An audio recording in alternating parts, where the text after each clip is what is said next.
नमस्कार, जय हिंद साथियों। एक बार फिर से आप सबका बहुत बहुत स्वागत है। भारत का सर्वोच्च न्यायालय बहुत महत्वपूर्ण फैसले दिया है इतिहास में, जिसकी चर्चा होती है, जिसके आगे सर झुकता है हिंदुस्तानियों का और गर्व से बोलते हैं कि हमारा जो सर्वोच्च न्यायालय है वो वाकई में न्यायालय है, न्याय करता है।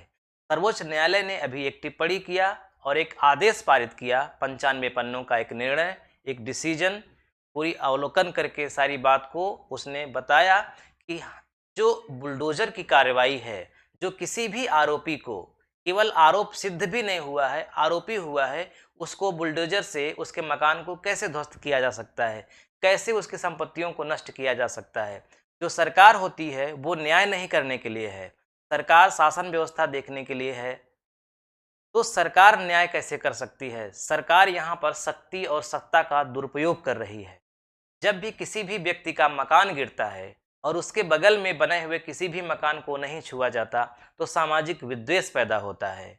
और जब मकान गिरता है तो उस मकान में जो व्यक्ति आरोपी है सिर्फ वही नहीं रहता, उसके साथ उसका परिवार रहता है और उसके रिश्तेदार भी हो सकते हैं, और वो मकान जॉइंट भी हो सकता है, कई लोगों ने हो सकता है कि मिलकर बनाया हो। एक मकान व्यक्ति के जीवन का सबसे बड़ा सपना होता है, जो उसके जीवन की गाढ़ी कमाई उसमें लगी होती है।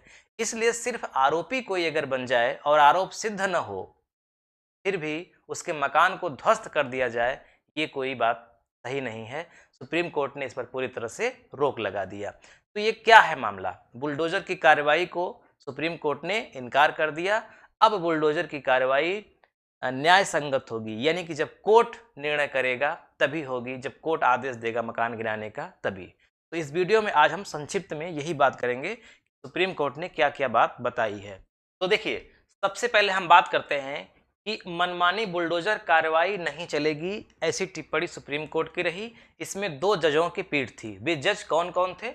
एक थे जस्टिस बी.आर. गवाई और जस्टिस के.वी. विश्वनाथन। इन दो जजों ने अहम फैसला दिया और इन लोगों ने कहा कि ये जो हम फैसला दे रहे हैं, ये जो हम आदेश पारित कर रहे हैं, जो बात बता रहे हैं, ये दरअसल हम संविधान के अनुच्छेद 142 का प्रयोग कर रहे हैं। आप जानते हैं कि हमारा संविधान देश का सबसे बड़ा कानून है, उसके आगे ही सारे कानून हैं, मतलब उसके पीछे सारे कानून काम करते हैं, वो सबसे बड़ा कानून होता है। और संविधान की व्याख्या करने का अधिकार सुप्रीम कोर्ट को होता है। तो संविधान की कुछ ऐसी बातें जो लोगों के समझ में जब नहीं आती, तो उसकी सुप्रीम कोर्ट व्याख्या करता है कि इसका क्या मतलब होता है। तो देखिए, सबसे पहले हम ये देखते हैं कि जो आदेश है सुप्रीम कोर्ट का, वो किन पर लागू नहीं होगा। आदेश क्या है? पूरा आदेश है, अभी हम आपको पढ़कर दिखाएंगे। ये पूरा उसने दिशा निर्देश जो जारी किया है, उसने आदेश दिया है कि बुलडोजर की कार्रवाई नहीं होगी। लेकिन ये आदेश किस पर लागू नहीं होगा, पहले हम ये देख लेते हैं। यानी कि किन चीज़ों पर बुलडोजर चलाया जा सकता है, सरकार एक्शन ले सकती है। क्या? पहला, किसी सार्वजनिक स्थान जैसे सड़क, गली, फुटपाथ,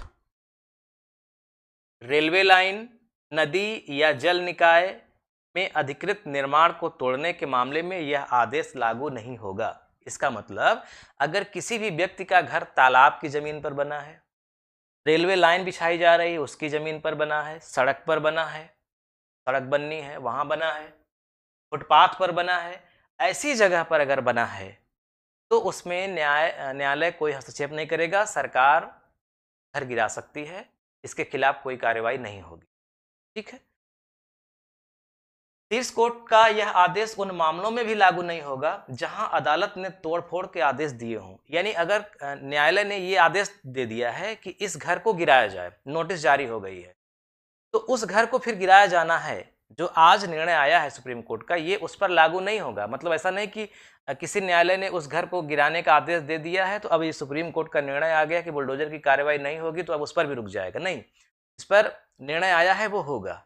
इसके अलावा इन पर जिनका मकान बना है उसको भी गिराया जा सकता है, न्यायालय इसमें कुछ नहीं करेगा। न्यायालय कब करेगा, उसने सारी बात यहाँ पे बताई। एक एक बात हम आपको पढ़कर सुनाते हैं।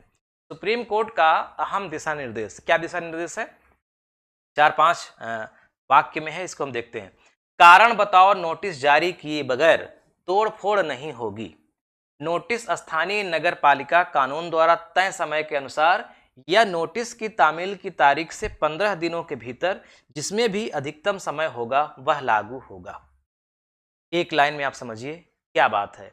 इसमें बताया जा रहा है, सुप्रीम कोर्ट ने कहा कि जब भी किसी संपत्ति को अर्जित किया जाना होगा या किसी घर को गिराया जाना होगा तो उसमें जो है एक नोटिस जारी किया जाएगा और उसमें 15 दिनों का समय दिया जाएगा।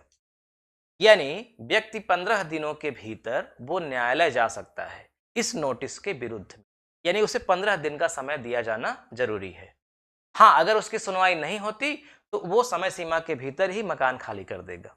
नहीं करता है तो आप कार्रवाई करिए, लेकिन बिना नोटिस दिए आप उसका घर नहीं गिरा सकते, ये इसमें बात कही गई है। इसके अलावा नोटिस संपत्ति के मालिक या कब्जाधारी को पंजीकृत डाक द्वारा दिया जाएगा। नोटिस को प्रश्नगत संरचना के बाहरी हिस्से से भी स्पष्ट रूप से चिपकाया जाएगा। डाक द्वारा नोटिस भेजा जाएगा, बाई हैंड नहीं, उसका कोई रिकॉर्ड नहीं होता कि कब भेजा गया है ना। डाक द्वारा भेजा जाएगा और बाकायदे स्पष्ट समझ में आना चाहिए कि नोटिस में क्या लिखा गया है। इसके अलावा नोटिस प्राप्त होने के दिन से 15 दिनों का समय मांगा जाएगा, यानी कि 15 दिन के बाद ही कार्रवाई होगी, 15 दिन के पहले कार्रवाई नहीं होगी। इसके अलावा नोटिस तामील होते ही इसकी सूचना डीएम कार्यालय को ईमेल द्वारा भेजी जानी चाहिए। यानी कि जब नोटिस किसी को दे दी गई, इसकी सूचना डिस्ट्रिक्ट मजिस्ट्रेट को भी ईमेल के माध्यम से भेजी जानी चाहिए, ये बात बताई गई है। वहां से मेल प्राप्त की पुष्टि करते हुए एक स्वचालित उत्तर भी दिया जाना चाहिए। डीएम एक नोडल अधिकारी नियुक्त करेगा, यानी इस मामले में डीएम एक अधिकारी नियुक्त करेगा जो पूरे मामले की गहन जांच करके निर्णय देगा। नामित अधिकारी संबंधित व्यक्ति को व्यक्तिगत सुनवाई का उचित अवसर देगा। ऐसी सुनवाई के विवरण भी दर्ज किए जाएंगे, लिखित में होना चाहिए, ताकि बाद में पता चल सके उसने क्या क्या बात बताई थी। अब देखिए यहाँ पर एक बात और समझ लीजिए अच्छे से। जो न्यायिक जांच का समुचित मौका दिया जाएगा व्यक्ति को, यानी कि जब 15 दिनों के भीतर उसको समय मिल रहा है 15 दिनों का, तो उसके बीच में वो न्यायालय जा सकता है और अपनी बात बता सकता है कि मेरा मकान ऐसे बना है वैसे बना है, मतलब सारी जो भी वो कहना चाहता है उसको उचित अवसर दिया जाएगा। कहने का भाव ये है। और कार्यवाही की वीडियोग्राफी जरूरी होगी। यदि 15 दिनों के भीतर उसको न्याय नहीं मिलता है तो 15 दिनों के बाद जब बुलडोजर की कार्यवाही होगी भी तो उसकी बाकायदे वीडियो रिकॉर्डिंग होगी। साथियों, सुप्रीम कोर्ट की यही एक टिप्पणी अभी हाल में ही बहुत चर्चा में है, तो मुझे भी लगा कि आम इंसान को भी इसे जानना चाहिए। आपका भी अधिकार है, यदि आपके भी मकान पर कार्यवाही होने की स्थिति आती है तो आप अपना अधिकार समझ लीजिए कि आपको नोटिस दी जाएगी 15 दिनों के पहले ही, यानी जिस तारीख को मकान गिराना होगा उसके 15 दिनों के पहले आपको नोटिस दी जाएगी, सूचना दी जाएगी कि भैया आपका मकान फला तारीख को गिराया जाएगा। उसके बीच में आपके पास पूरी सुनवाई का मौका है। कहने का भाव ये है। ऐसे ही नहीं होगा कि आपका जो है डायरेक्ट कोई बुलडोजर लेकर के चला आएगा और आपका मकान गिरा देगा, ऐसा नहीं होगा। सुप्रीम कोर्ट ने बाकायदे इसकी पूरी व्याख्या किया, बहुत अच्छे से सारी बात को एक्सप्लेन किया। मैंने सारी बात यहाँ पे नहीं बताई, आप चाहें तो और डिटेल में हिंदुस्तान पेपर में भी ये खबर है, सभी पेपरों में है, आप गूगल भी कर सकते हैं, डिटेल में पूरा पढ़ सकते हैं मामला। मेरे कहने का भाव ये सिर्फ ये है कि सुप्रीम कोर्ट ने जो बड़ी मार्मिक टिप्पणियाँ की उसमें एक बहुत गजब की टिप्पणी ये हमको लगी कि जो मकान है जिसमें व्यक्ति रह रहा है, ठीक है वो आरोपी है, लेकिन उसका परिवार भी रह रहा है उसमें। वो परिवार तो हो सकता है कि उस आरोप में इन्वॉल्व ना हो, जो भी वो कर रहा है व्यक्ति, तो उसके किए की सज़ा उसके पूरे परिवार को क्यों दी जा रही है?